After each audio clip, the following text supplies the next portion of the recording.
United in the States. So Man United win 2-1 versus Sheffield United, and you just got to take the win and move on. I've been trying to stay optimistic.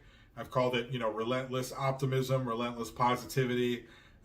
It's been hard, and after a performance like that, it's difficult to, again, you got to take the win, you got to build on it, but at the same time, we can't play against Man City that way next weekend, or we're probably going to get stopped. So here's my points from the game.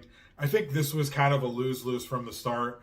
It's one of those games where, unless you win 4-0, everyone's going to be like, oh, well, it was just Sheffield. There's no easy matches in the Premier League, but you still have to show a bit more of a performance. You can show a performance, you can show a style of play, but you take the positivity from the win and hope we can build on that. United started pretty slow. They grew into the game as it went on. I think this is something that happens because of the way teams play against United. Sheffield has been one of the teams that plays deepest in the league. They're more defensive than almost any other team just because how bad they've been. They don't have a win in their first 9 matches. They look like they're destined to go down right now. So teams like that, they usually sit deep and hope they can, scam a draw or get a break and get a goal off a counterattack. They pressed United from the jump just because when teams see United, they think they can press us high, we'll be shaky, we're nervous, and they can nick a quick goal, and then they go and sit and play deep and try to get that counterattacking goal. It's something that's been pretty successful against us recently, and we haven't had the ability to punish them because of how poorly we've been playing.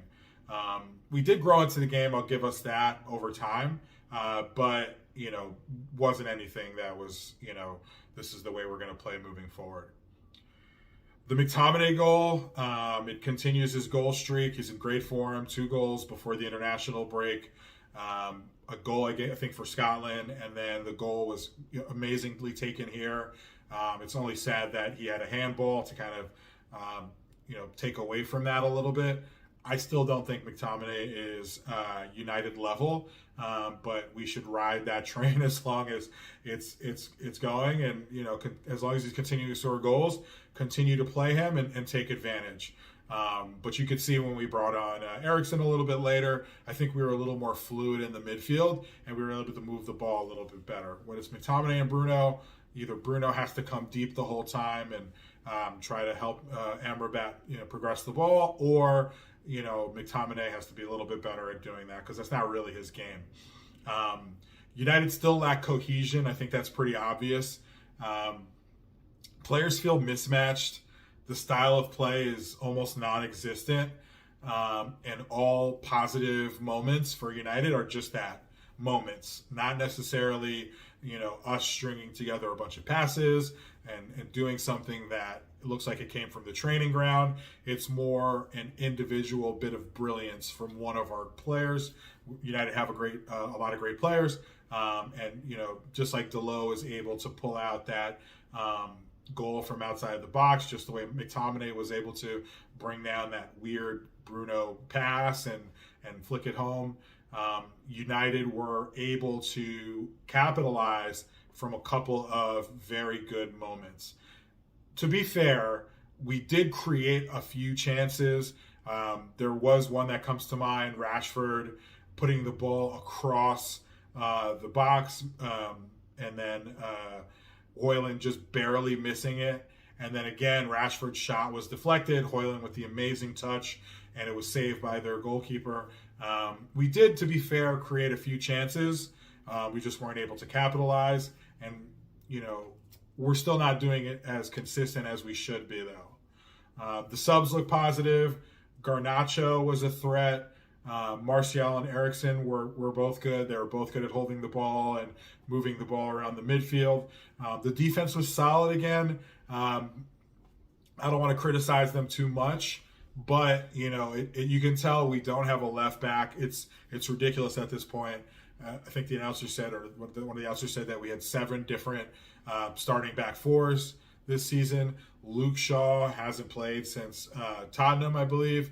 if he even played against Tottenham. I'm not sure even Varane and Martinez have played together, maybe one match together. And then Wan-Bissaka, who was the starter going into the season, looked like he was ahead of Dalot, hasn't played since he came off the bench, I guess, against Crystal Palace a few weeks ago. We really need to get some health and some consistency in the back four. The goal that we conceded was a penalty, so you can't really fault, the goalie or the goalkeeper or the defense. But we really need to start getting some consistency in the back line, and that will just help us with our build-up play, how we progress through the middle third. And then also in the final third, I think Rashford and Garnacho would benefit from a left back who can overlap. And hopefully we can get Shaw and Reguilon back as soon as possible, and even Malacia. And then, we can start to play like a more balanced team. Everything seems so disjointed right now.